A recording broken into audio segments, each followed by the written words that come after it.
Exatamente. A dívida do Flamengo é praticamente zero. O Flamengo tem uma dívida muito pequena e controlada, que não vale a pena o Flamengo quitar tudo agora, porque parte dessa dívida, por exemplo, é o pagamento ao Profut das dívidas federais que o Flamengo já paga há quase 10 anos, né? Então você vai pagando ali aos poucos. É mais ou menos o seguinte: imagina que você tenha o financiamento de um carro, e você tem parcelas fixas mensais de, sei lá, R$ 2.000 naquele carro. Aí faltam 12 parcelas, R$ 24.000. E você tem R$ 24.000 na conta. Você fala, eu vou pagar os R$ 24.000 agora? Não, eu deixo esse dinheiro rendendo e todo mês eu pago 2.000. Por que eu vou antecipar o pagamento? A não ser que o banco me dê um desconto.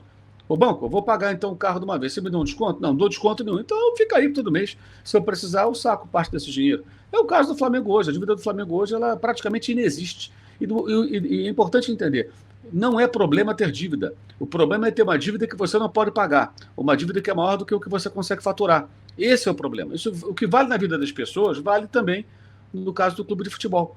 Se você amanhã quiser comprar, fica no exemplo do carro, e você tem um salário X, e você vai tirar um pedaço desse salário, que não compromete a sua vida, você consegue pagar seus compromissos, condomínio, aluguel, se você morar de aluguel, escola do filho, alimentação, transporte, lazer, plano de saúde, e você tem ainda uma sobra que permite pagar aquela prestação do automóvel, problema nenhum. Agora, o problema é quando o cara vai lá, compra um carro, e o carro, essa prestação consome uma fatia grande da sua receita e você não consegue pagar o condomínio, aí não consegue pagar a escola do filho, aí deve o plano de saúde, e aí começa a se complicar. É o caso que acontece nos clubes de futebol. E a gente vê aqui que a relação dívida-receita do Botafogo era 6,1, 6 vezes mais do que faturava. Mudou para 3,7 no passado, lógico, turbinado pela SAF. A mesma coisa o Cruzeiro, 5,3, virou 3,5.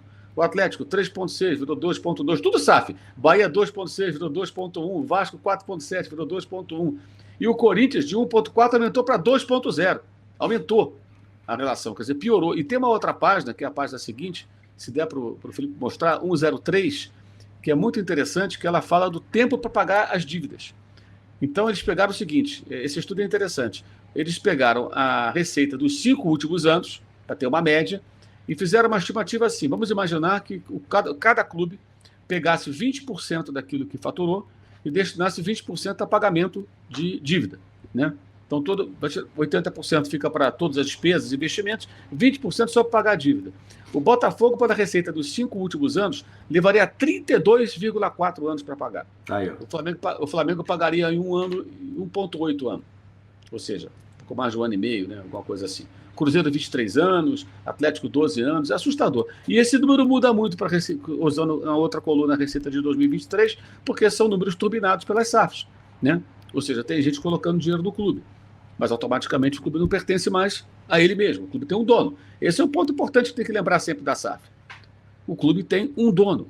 O John Textor é dono do Botafogo. A palavra é essa, tem que encher a boca e falar dono. O dono faz o que quer. Se ele resolver, Botafogo vai brigar pelo título e tiver condições de levantar essa grana, ele investe no time. Se amanhã ele falar, não dá, vou usar esse clube aqui só para fazer negociações e tudo, ficar no meio da tabela, não vai ficar no meio da tabela. Não vai esperar mais nada. Pode a torcida espernear, fazer o que for. Veja o caso do Vasco. O Vasco tem lá. A briga com a 777, me parece perdidos os caras do Vasco. Assim, é uma situação complexa. E parece que em setembro não vai ter nem dinheiro se o 777 não fizer aporte, né? Exatamente. Então, é uma situação para lá de delicada. Então, mesmo a SAF pode ser uma solução? Não, pode não ser. E aí, você olhar no longo prazo, você tem que pensar nisso. O John Textor é o dono do Botafogo.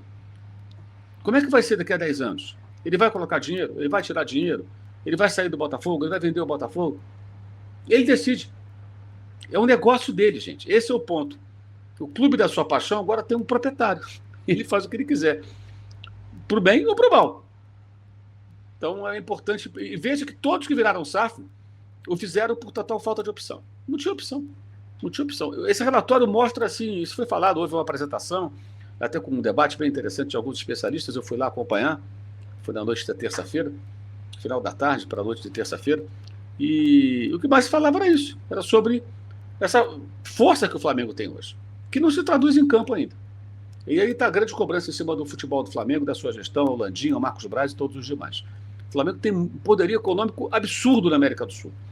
Absurdo. Por isso que o Flamengo contrata jogador de 16 milhões de dólares e paga, acabou, um abraço. Vou pagar e vou levar. Ninguém tem condição de fazer isso. sabe? O Flamengo hoje tem uma saúde financeira de um clube pequeno, médio, vai, da Europa. Tá no patamar do clube. Isso a nossa moeda sendo real. O euro vale 6 vezes aproximadamente um real.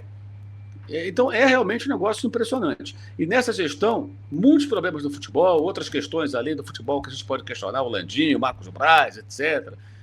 Problemas diversos. Agora, o que alavancou o faturamento do Flamengo é um fato também.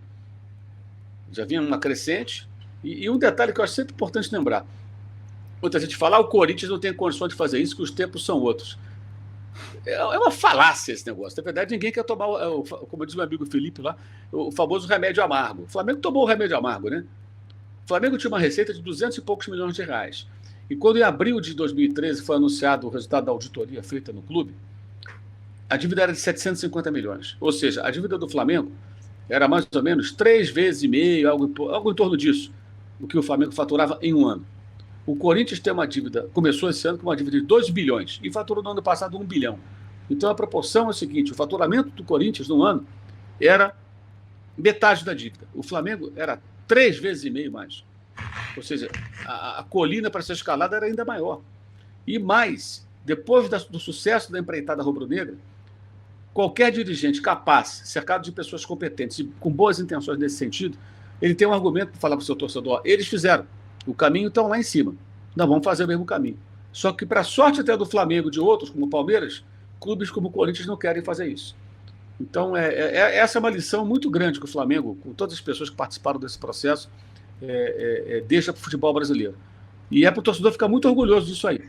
Porque, durante muito tempo, o Flamengo, merecidamente, foi achincalhado, zoado, não paga.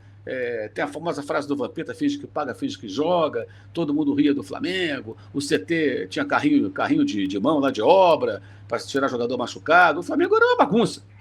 Essa que é a realidade. O Flamengo era alvo de chacota e merecia ser tratado dessa maneira porque ele se expunha ao ridículo. Hoje não. O que falta ao Flamengo é de fato uma gestão realmente, não vou nem falar em profissional, porque tem um monte de profissional no Flamengo lá tirando o Marcos Braz, né? É uma gestão competente. A palavra profissionalismo, para mim, não basta. Profissional, você pode ter profissional bom e profissional ruim. Né? É uma gestão competente, com cobrança, sem paternalismo, com relação profissional com os atletas, com todos os profissionais e pensamento grande. O Flamengo não pode passar um ano sem ganhar campeonato, como foi ano passado, fazendo papelão, tomando goleada, perdendo 20 jogos, sendo eliminado pelo Olímpia daquela maneira da Copa Libertadores, perdendo uma final para o São Paulo com um time muito superior do São Paulo, elenco muito superior, e não sendo capaz de ganhar do São Paulo na final. O São Paulo carregando o peso de anos sem um título, né? Perder por 4-1 do Fluminense no final do Carioca, fazer uma campanha no Brasileiro que não brigou pelo título, mesmo o Botafogo oferecendo a chance a qualquer um, e o Flamengo não foi capaz. Então são vários papelões de 2023 que são, eu não esqueço, cara, isso é inadmissível. E quando eu vejo esses números, chega a ser revoltante. Isso aí isso tem que ser cobrado, porque os dirigentes nessa hora, eles apresentam os números, merecem aplausos, palmas, também aplaudo aqui, muito bem. Mas e o futebol? O futebol não podia passar um ano sem ganhar nada e decepcionando o torcedor. Vamos ver agora em 2024 como vai ser, né? O ano está em curso, ganhou o título que estava em disputa, que foi o Campeonato Carioca, ganhou bem, com autoridade. Vamos ver como é que vai ser no decorrer do ano.